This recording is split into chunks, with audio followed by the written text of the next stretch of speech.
after school, my brother and my sister and I would play GoldenEye. After I graduated, I started working a full-time job, and in my free time, I started watching streams. It just seemed like it was something really fun and like a cool way to connect with people, so I started doing it in my free time after work, and from there it just kind of took off, and I eventually reached the point where I was like, okay, do I quit my job to try and be a streamer full-time, and what do I do if that doesn't work out? So I did it, and now it's like one of the best decisions I've ever made. My name is AnneMunition, and I am a full-time video game streamer. I actually got started with Siege because I was sponsored to play it about 2.5 years ago. I was terrified because I had seen people playing Siege before, and I knew that it was a very complicated game.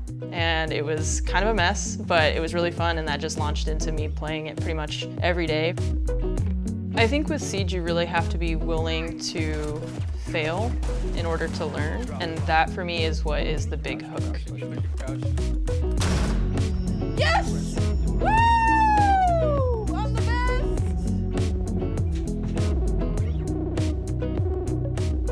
best! I always use voice chat. Tell me what happened to you so that I can prepare for what's going to happen in the next 3 minutes. Sound is so important. I can tell who the operators are just based on that, and you have to learn that on top of everything else that you're learning. Every once in a while you will get somebody who will come into your chat and they'll say like, why isn't she interacting with the chat? You know, why isn't she responding to us? If I'm alive in the game, I'm not talking to my chat. I have to listen to my teammates, I have to listen to the game sound. It's round 9, there's a minute left, and she's 1v3. She can't look at the chat right now. You know, like this is not the moment for me to be like, oh hey guys, you know, welcome to the stream.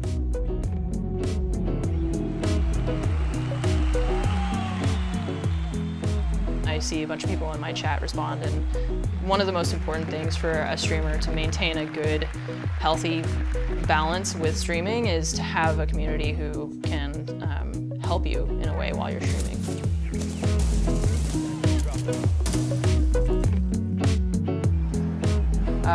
Uncle Ben saying, with great power comes great responsibility. People sometimes will lose themselves in that, and then they think that their word is just gospel and they can say whatever they want. And I think setting a good example is kind of a moral responsibility.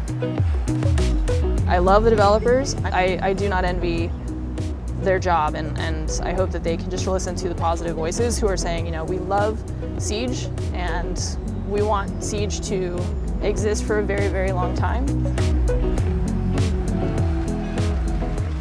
The Invitational is a really cool experience for all of the different sides of the community to come together and just celebrate their love of Siege.